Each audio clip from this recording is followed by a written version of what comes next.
Here is recent pickups part 66. Please like, share, subscribe, share the video all over. Recent pickups, so the first one here is going to be Wipeout Pure. So Wipeout Pure is basically like an arcade simulation style racer. Very fast paced style racing game. And I'm going to make another video about this in the future, right? A single video about this game. It is made by Sony, and there's also Wipeout Pulse, right? Which is another game, but very similar to this one. And I did play some of it, right? Some of the steering is a little weird, right? Because you have to they had to implement it like with the PSP controls in mind. Right beside it is going to be one that I've been looking for a long time, which is Metal Gear Solid Portable Ops. I've been looking for this game for so long. I have Peace Walker, I have Phantom Pain, I have Metal Gear Solid 3. I never played Portable Ops. Portable Ops, I think it takes place right after 3, right? So it's still relatively early on, like in the Metal Gear Solid timeline. So Portable Ops, I think this is the one where you recruit.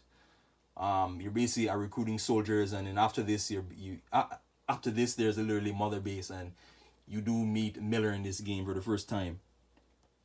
I played some of it. Some of the controls are a little odd, right? I'm not used to those early MGS controls, right? / camera views, but I'm gonna play more of it and eventually get used to it. The next one's gonna be Ninja Gaiden Sigma. Ninja Gaiden Sigma. I also have Ninja Gaiden 3. I have Ninja Gaiden 2. So Ninja Gaiden Sigma by Techno. I played very little of this one, right? So I can't really comment on it, right? Sigma. I think there's a Sigma Part 2 as well, and there's obviously Ninja Gaiden 1, right? So by the PS3, and I have been looking for more action games, right?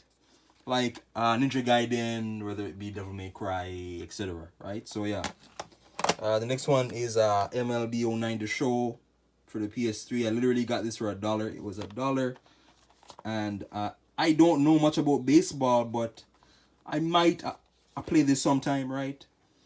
The weird part about this, this takes up 5 gigabytes, which for a PS3 game is a lot. That's a lot. The next one is one that I have been playing a lot, which is Saints Row 2. The second Saints Row game. I finished 1. I played very little of 3, right? But I'm almost halfway done Saints Row 2.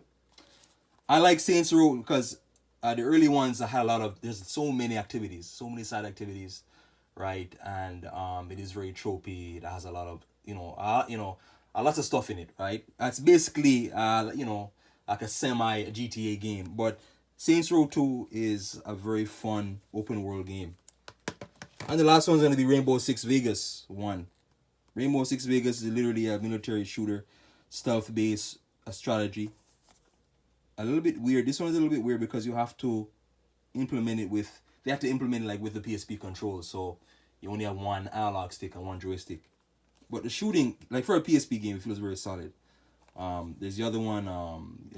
There's another shooting game. It's I can't remember what it's called.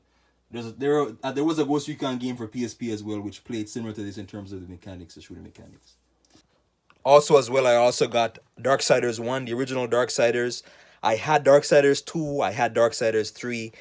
I was looking for more. Again, I said this before. I'm looking for more action-oriented third-person games, right? Hack and slash based games, and I saw this for super cheap, right? Darksiders. Wasn't it by 2K, I believe, right? It was by 2K. No, originally it was by Havoc, and then eventually it was by 2K, I think. So yeah, Darksiders 1, and beside it is another sports game, WWE 2K15, right?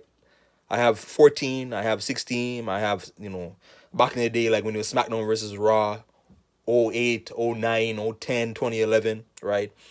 And what I like about a lot of wrestling games is the massive rosters, right? The rosters are the customizations, which is pretty cool.